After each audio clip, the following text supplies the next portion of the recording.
day you came into this world, I received the clarity that I so desperately needed. And I hope that one day you can be as proud of me as I am of you. Interesting day you choose to be late. I come here out of respect for one of the heroic figures of our time, Cesar Chavez.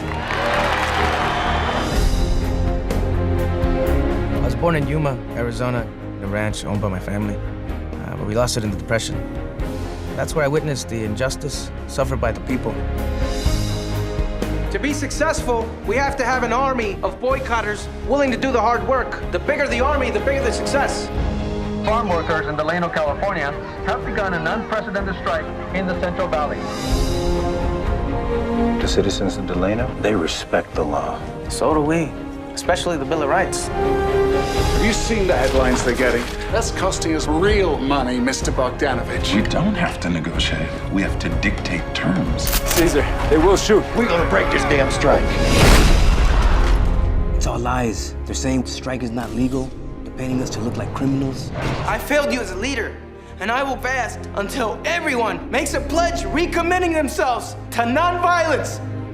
Does he know what he's doing to you? No, he doesn't. They've been coming in bigger numbers ever since Chavez quit eating.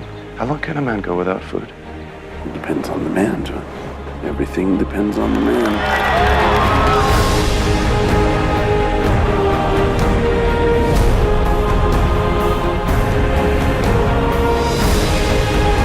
Once social change begins, it can't be reversed. You can't humiliate someone who has pride, and you can't oppress someone who's not afraid anymore.